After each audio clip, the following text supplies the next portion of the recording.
Subbagian jabatan-jabatan di kabilah Quraisy.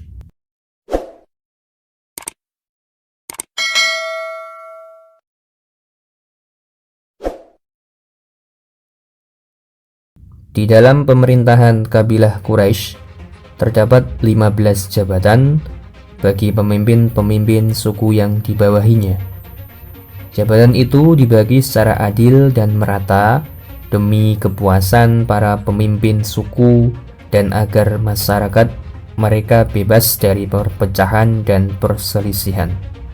Adapun jabatan-jabatan itu adalah: yang pertama, Asy-Syadanah atau Al-Hijabah, bertugas mengurus Ka'bah. Kedua, Asy-Syiqoyah, bertugas menyediakan air bagi jamaah haji. Ketiga, Ar-Rifadah, bertugas menyiapkan makanan untuk jamaah haji. Keempat, Ar-Royah, bertugas mengibarkan panji perang. Kelima, Al-Qiyadah, bertugas memegang komando dalam perang atau kafilah dagang. Keenam, Al-Ashnaf, bertugas mengawasi harta-harta denda. Ketujuh, Al-Qubbah, memegang tanggung jawab atas keperluan-keperluan perang.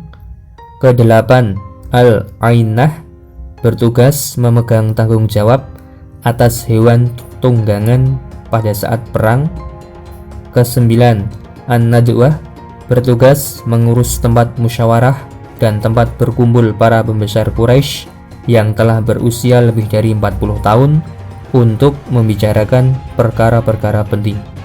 Ke-10, Al-Masyurah, bertugas memberi nasihat dalam masalah-masalah penting. Ke-11, Asy-Syafarah, bertugas menjadi duta untuk melakukan perundingan. Ke-12, Al-Ashar, bertugas mengurus patung-patung pilihan. Ke-13, Al-Hukumah, bertugas melerai dan mendamaikan orang-orang yang bertikai. Ke-14, Al-Amwal Al-Muhajjarah, bertugas menjaga harta benda yang dipersembahkan untuk tuhan-tuhan mereka. Dan yang ke-15, Al-Imarah, bertugas melarang suara bising dan keributan di sekitar Ka'bah. Jabatan-jabatan tersebut diemban para tokoh kabilah Quraisy hingga terbentuklah sebuah negara mini yang dijalankan oleh putra-putra terbaik mereka. Kaum Quraisy terus mendorong bangsa Arab untuk melakukan ibadah haji ke Ka'bah. Untuk itu, mereka bekerja keras untuk membela yang lemah dan menegakkan keadilan, sebagaimana mereka juga menyiapkan makanan dan minuman. Asy-Syiqoyah dan Ar-Rifadah adalah dua jabatan yang paling menonjol.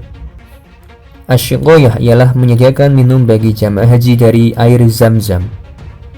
Abdul Muthalib ialah orang bertanggung jawab untuk menyediakan air itu, dan biasanya ia menambahkan dengan sajian madu atau kurma. Adapun Ar-Rifadah ialah menyediakan makanan untuk jamaah haji. Ini juga menjadi tanggung jawab Abdul Muthalib karena dia adalah keturunan Abdi Manaf. Sementara anak-anak pamannya, Abduddar, bertanggung jawab atas Al-Hijabah, Al-Liwa, dan Daran Nadwah, seperti yang sudah diputuskan oleh hakim ketika dahulu terjadi perselisihan antar mereka.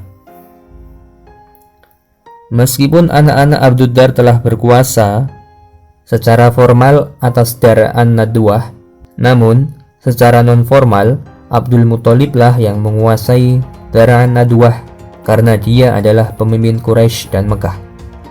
Dar an-Nadwah sendiri adalah rumah atau saat ini semacam gedung pemerintahan Mekah yang ada di sebelah barat daya Ka'bah.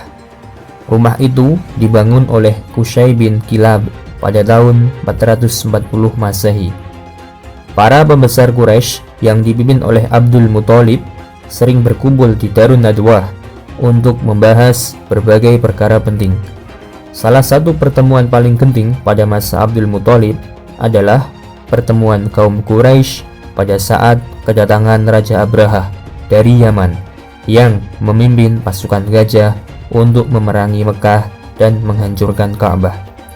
Selain untuk pertemuan, Dar an-Nadwah juga menjadi start bagi kafilah dagang Quraisy yang akan berniaga ke negeri seberang, sekaligus menjadi tempat pertama kembali mereka sebelum ke rumah. Jika seorang anak Quraisy mencapai usia balik, ia akan dikirim di Dar an-Nadwah. Demikian juga jika seorang anak perempuan mereka memasuki usia balik, ia akan dibawa keluarganya ke Dar an-Nadwah untuk dinikahkan. Pernikahan bagi Quraisy adalah urusan kesukuan, bukan urusan keluarga. Oleh karena itu, mereka bermusyawarah di Dar an-Nadwah ketika hendak menikahkan anak-anak perempuan mereka. Musyawarah itu membahas tentang sejauh mana kecocokan mempelai pria dengan anak perempuan mereka dan sebanding atau tidak dengan anak perempuan mereka. Dan informasi yang tidak kalah penting lainnya, Dar an-Nadwah adalah tempat diadakannya persekongkolan berbagai suku di Mekah untuk membunuh Nabi. Demikian audiobook Sejarah Ka'bah pada episode kali ini, teman-teman. Jangan lewatkan episode berikutnya tentang